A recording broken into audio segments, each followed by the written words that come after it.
So, another unboxing, but not from any of my normal places. This is from Amanti Vino up in Montclair, New Jersey. Apparently, they have a second store in Morristown. I call it a...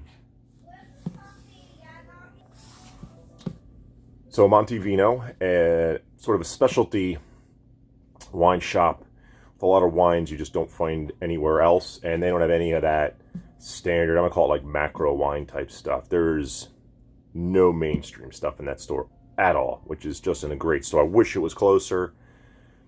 They have a few wines I want still. Probably one of the most expensive wines I'm ever going to buy. It's probably gonna be from there, the Jean-Louis Chauve Hermitage. So one day I may go and buy that, but we'll see. It's a lot of money. For now, I'm waiting to see what Scarecrow. I'm on a Scarecrow, which is a Cabernet waiting list, and supposedly I'm gonna get my offer in March. We'll see how much each bottle is. I've always wanted to try a Scarecrow, a Rutherford Napa Valley Cab. So, and the Scarecrow is the one from the Wizard of Oz, so it's kind of a cool bottle. Very basic, but it's got the Scarecrow on it. It's pretty cool. It's Rutherford, my favorite region, area of Napa, my favorite appellation in Napa. So let's see what I got. And I'm going to probably open one of these wines as the wine to drink tonight. So I'm going to start first with the reason I went up there. So this looks just like the other Grosvenor, but this is a white wine. So this is the Ribolla. The Ribolla white wine, look, already got 11 years on it. This is extended skin contact, aged in amphora, aged in oak. It's just extra aged skin contact, the funkiest funky orange wine. Supposedly, if you're going to have an orange wine, this is the person to get an orange wine from. So I wanted to try it. I knew they had it up there. I knew it'd be stored well. And this is it. So I'm probably going to have this sometime soon. $80-ish bottle. So I'm going to actually go get my price list. I'll pause this and get my price list so I can go through the prices of each wine as well. I think that would be useful. Oh, or is it right here? Oh, it's right here. So, nope, that's not it. That's the budget wines. I'll be right back. So I didn't say anything, but this wine is way up North Italy, near Slovenia. So it sort of has some of that influence up there. So this was prepared again. Oh, so I guess I got a 10% discount. So $75. Still very expensive white wine, and very eccentric. So I have a bag and then a box. There's a lot of wines. Okay, so this is a cool bottle. Look at this cool squat bottle. What's the size of this bottle? Is it still 750? It is 750 milliliters. So this is a Xarel-lo, a white wine out of Spain. And I actually wish this was chilled because I really wanted to try it. Now, I don't know exactly why I bought this one. There might have been a reason. Can't read the back. It's in Spanish. But if I do find a reason when I try it, put it out there. I don't think it was very expensive, even though the bottle looks pretty darn cool. It's 2019.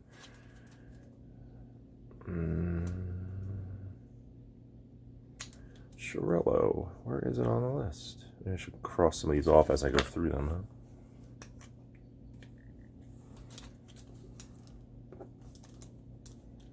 Xarel-lo, there it is. $18. So regularly $20. So I'll do the regularly price. $20 wine. $20 white wine. So we'll start off with two whites. So we got next. And is this a pet nat with a cork? This, no. This is Newport. So this is the Baga grape. I've wanted to try a wine that was exclusively the Baga grape out of Portugal. This is from Bairrada, the appellation. Bairrada, B-A-I-R-R-A-D-A. So 2019 from the Baga grape. And I think this was also about $20. Not anything expensive, but a wine grape I wanted to try for a while. They had it. Like I said, very eccentric wines. Things you don't find in normal other normal places. So where are you, Bairrada? Newport, there it is. It's called Nat Cool. I don't know why, but another $20 wine. Another white here. So this is a Chardonnay that I read on their website, Napa Orchard Vineyard, grown, produced, and bottled by Nathiasen Family Vineyards in Napa for Amanti Vino. So they actually are bottling this. The label's designed by the folks at Amanti Vino. Love a good Chard, love a good white. And I think this was only $20 as well. So I wanted to give it a try. It is $25. So I want to give that one a try. On the white there. Okay, I'm pretty sure I know what this is. Yes. So, Chateau Chalon, Domaine Pichère, and this should be, it's a bottle 620 ml of Vin Jaune. So it's an oxidized white wine from Jura, or is it Savoy? Jura. Jura, from Jura, France. So on the eastern side of France.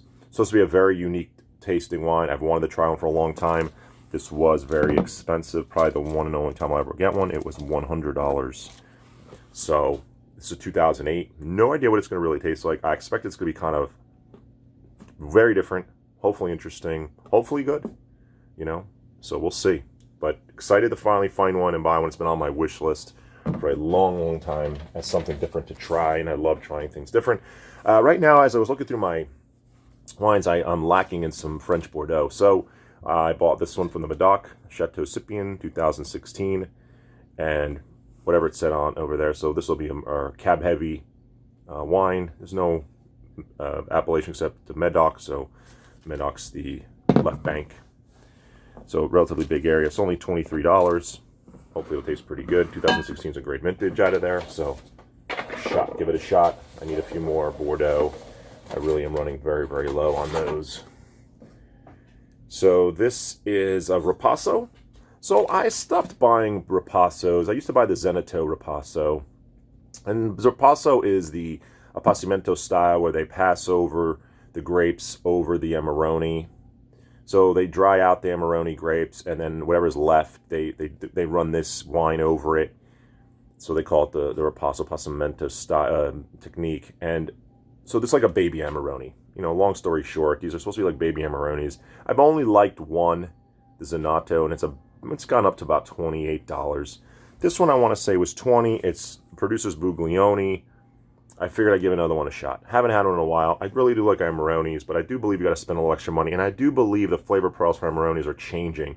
They're not quite as pruny, raisiny, and very distinct like they used to be. Now I'm starting to feel like they're a little bit more modern and not as traditional. So I'm trying to either find a traditional Amarone producer so I get that flavor profile that I really desire and enjoy. And in the meantime, we'll try another baby Amarone while we're at it. So, but because I'm struggling to find these real Amarones, $25 for that. It's becoming challenging. So let's see what else. So a Sauvignon. So I had a Sauvignon the other day, and it was about 10 years. This was a just to see a 1998 Sauvignon there, I figured I have to buy at least one. So Domaine Aumône Sauvignon 1998.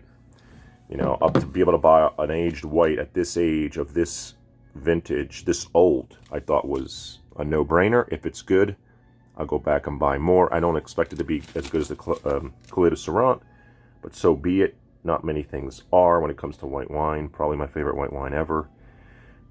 And I will be very sad when all those are gone. So, what did I pay for this one? I don't think this was very expensive. I think it was in the 30. Oh, there it is. $35 for this. So $35, 1998 Sauvignon. That's a good price for that, especially with that much age on it. And here's a Pet Nat. I could tell by the crown cap. So they had a Pet Nat Natural I never tried, the Tour de Gendre.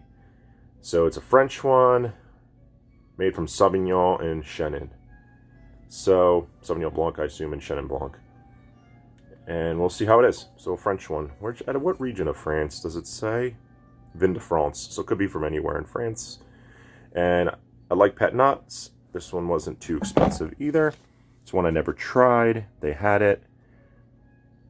Everything in here. I don't think I bought two of anything. I think I bought an assortment of different wines. It was actually a really fun shopping trip. What is this one even called? Pet Natural. Does it have a name? Pet Natural. I just said Tour de Gendre.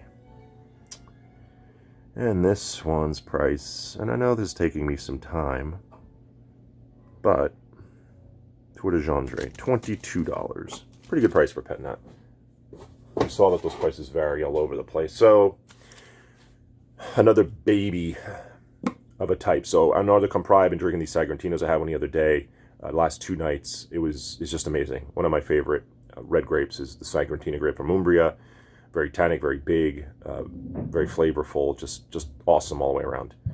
And this is, I would call a baby one. So this is just Montefeltro Rosso.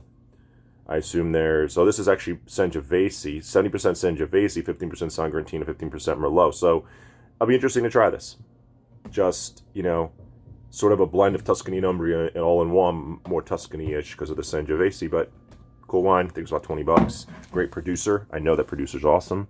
Never seen that wine before, but for $20, I thought, again, a no-brainer for something new to try.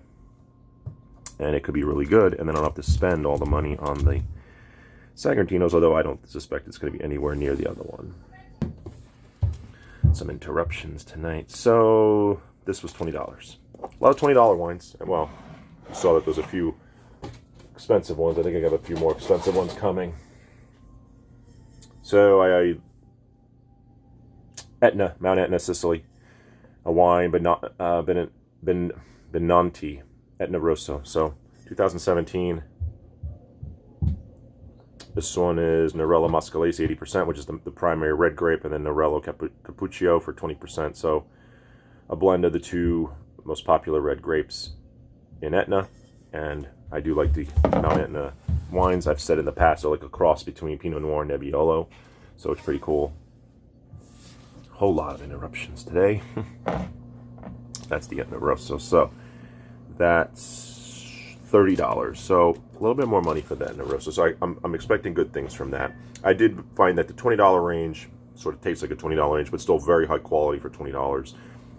The other one that I had was $50. Was unbelievably 5-star type of wine.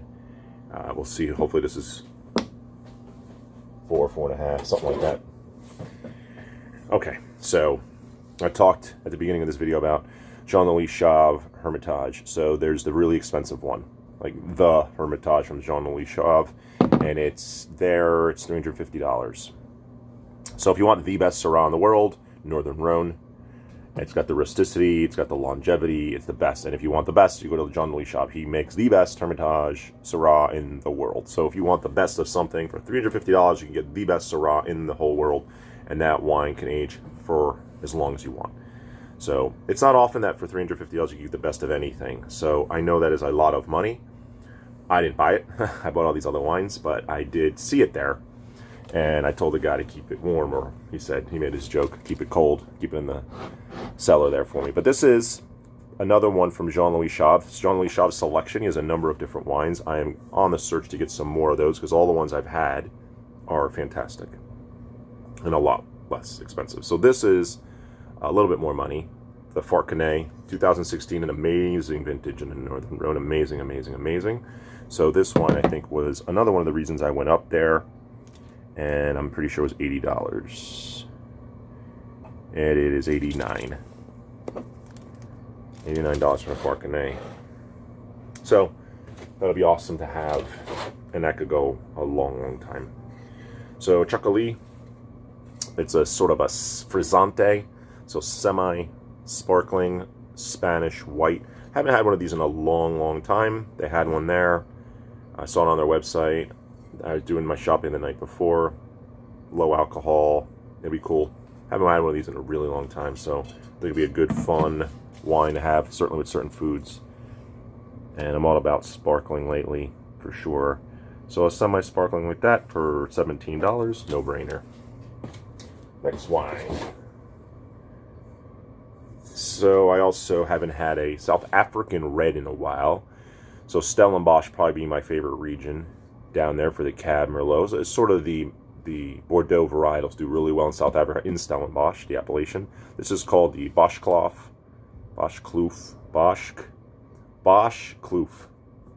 Cab Merlot, 2019 vintage. So 60% Cab, 40% Merlot. I'd like South African reds. I haven't had one in a long time.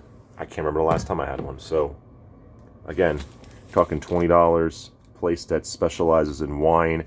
I suspect anything they selected to put on their shelves is good. It's an assumption for sure because I don't know the wine. But sometimes this is how you explore. You just buy something, you try it, you put it on a list, you put it on the Vino, you put it somewhere to remember it. So yet another new varietal I've never had before. So from Georgia, and I mean Georgia, Eastern Europe, it's the Saperavi grape. So it's a red wine. Never had this before, only recently discovered it.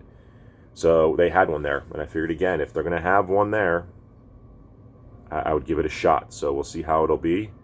This may even be the wine I open tonight.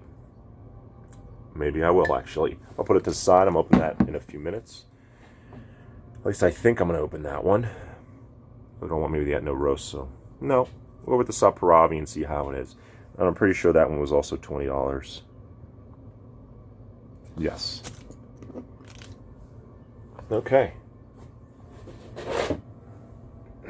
White here. Okay, so this is Bianco di Amplia 2019. Elizabeth Foradori makes this wine, so I really like Elizabeth Foradori. She's out of Italy. She uses some old techniques with amphora.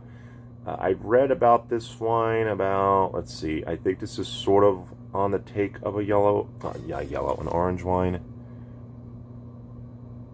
Yes, so there's a little bit of skin contact. So the grapes here is Trebbiano, grows together with Malvasia Bianca and Insonica within the same vine rooms. These three varieties are met together in contact with their skins for a few days. So it's a semi-skin contact wine. So we'll call it semi-orange. I can't really tell. It's a green thing. This wine was not expensive. It's a great producer. I know Elizabeth Foradori makes funky wines, makes great wines. The Granato is that wine that I put in my other video, if you remember, that I went to Laurenti for. So the Granato was the high-end Teroldego grape that Elizabeth Foradori makes. That's her #1 wine. And this is a wine I didn't even know she made. It's probably on the website, but I totally missed it. But this is definitely a lot less expensive than that. And this was, so a little more than I thought. $27. I thought it was even cheaper than that. But $27 for that. A lot of these I got 10% off, thankfully. And I think I only see one more bottle in here. It should be 17 total. I'll count them when I'm done. So I went to buy a specific vintage champagne.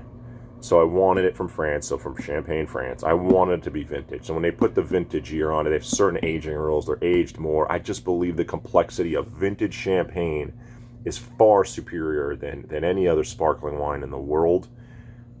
I had one recently at my brother's on Christmas, and it was awesome.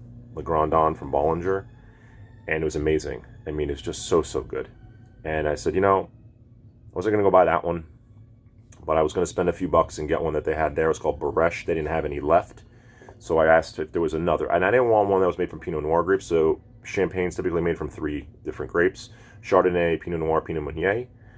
And I wanted one. I seem to tend to like the ones that are called Blanc de Blanc, made from Chardonnay, or at least primarily Chardonnay. He recommended one that was made of Pinot Noir. I was like, let's go with something different.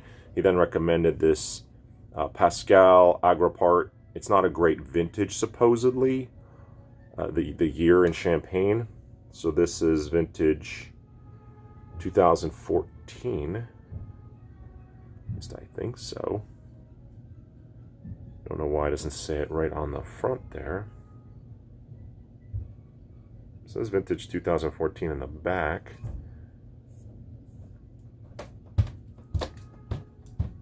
Well, I'm expecting great things from it, and I'm probably going to open it soon. Bottled May 2015. Disgorged May 2020. So, 5 years. 5 years of aging. So that is a lot of aging. So this is definitely a vintage champagne. This wine was the most expensive I bought that day, and it was $135. Down 10% discount, I got it for $121. So sometimes you just got to spend money to get the good stuff. So this is a Grand Cru. So it's all the top stuff that I want. Extra brut, so it'll be very dry, which is what I want. So I'll be super excited to try this one of these days. And that's all the wines. So 3, 4, 5, 6, 7, 8, 3, 9, 6, 17. That's it. 17 wines. So it was a great trip. Got a lot of cool stuff. I do want to go back again and search more. Maybe even check their Morristown store. But for now, that's it. I'm opening the Saperavi. I'll probably do another quick video on the Saperavi, but I'll cut this one. And that's it. Awesome unboxing as far as I'm concerned. I mean, not one thing was the same. I wanted to get more Bordeaux, but I had already bought so many wines, so I cut my list short. They had a few others I would have bought in that, you know, affordable range. If this wine's good and affordable, I will then take their advice on some of the other Bordeaux's they had. They had a right bank from Pomerol. I think it was Saint Emilion, actually. Either way. And in the same price range, I mean, 25 and under. And yeah, I want to do that. I need some more Bordeaux here. I really like having Bordeaux, especially when I have steak or something along those lines, or lamb. And I don't want to go Cali and fruity, but I want that earthy, scorched earth, but dense fruit. So, you know, just Bordeaux has its place for sure, and especially a place in my heart. So that's it for tonight. Thank you and good night.